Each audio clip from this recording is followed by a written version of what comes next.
Arne Slot has finally broken his silence after being dismissed by the Liverpool board just a year after winning the Premier League title. Slot released a statement thanking the Anfield faithful, admitting his connection to the club goes way beyond football. But let's be real, a €500 million transfer window that results in a fifth-place finish is impossible to defend at this level. The board didn't hesitate to pull the trigger, proving that yesterday's trophies mean absolutely nothing when the Champions League revenue vanishes. Liverpool didn't just fire a manager, they completely reset their entire timeline. And the man tipped to inherit this absolute pressure cooker is already packing his bags on the South Coast. The hunt for Slot's replacement has zeroed in on a tactical mastermind. Bournemouth boss Andoni Iraola is now the undisputed frontrunner to take over at Anfield. Internal talks are advancing at hyperspeed to bring his chaotic, heavy-pressing football to Merseyside. It's easy to see why the data team loves him, but executing a high-line press with Bournemouth is an indie project. Trying to do it while replacing two title-winning managers in 2 years is an entirely different sport. It's a massive gamble for a club that can't afford another transition year.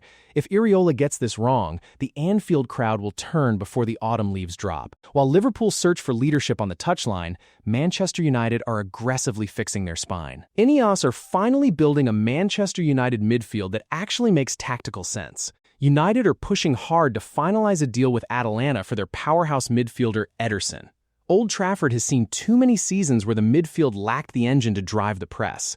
Ederson changes that conversation completely. He's a Europa League winning workhorse built to do the dirty work. He tracks back like his life depends on it, which is exactly what Kobbie Mainoo needs if he's ever going to be unlocked to play his best football. If this deal crosses the line, United might finally have a functional midfield transition.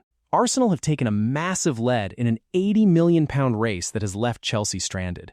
Mikel Arteta has made Aston Villa's breakout star Morgan Rogers a primary summer target. Villa have Champions League football, but modern financial sustainability rules are a total vibe killer, meaning Unai Emery might be forced to cash in if the bid touches 9 figures. Arsenal are desperate for a lethal, physical presence on the flank to finally tip the balance against Man City, while Chelsea are left out in the cold after spending their budget elsewhere. It turns out there's a limit to the chaos even Todd Boehly can create. And finally, let's look at Serie A, where a genuine superstar has just laid out his exit strategy. Rafael Leão has set a definitive expiration date on his time at the San Siro. In a direct interview, Leão confirmed that he will be leaving AC Milan at the end of next season. While Europe's elite have been tracking him for years, the doors are slamming shut, especially at Barcelona, who completely removed themselves from the race after finalizing a massive deal for Anthony Gordon. Instead, it's the massive financial packages from Galatasaray and Fenerbahce leading the chase to secure his signature when he moves. Leaving a top-5 league in your absolute prime for Istanbul is a wild career pivot, but the money being talked about is generational. Leão isn't just planning an exit, he's setting up the biggest financial bidding war of 2027. Modern football moves incredibly fast. One bad season ends a manager's chapter, and one interview shifts the entire European transfer market. If you think Iraola can handle the weight of Anfield, drop your take in the comments. Like the video if you're locked in, subscribe if you're not already, and we'll see you in the next one.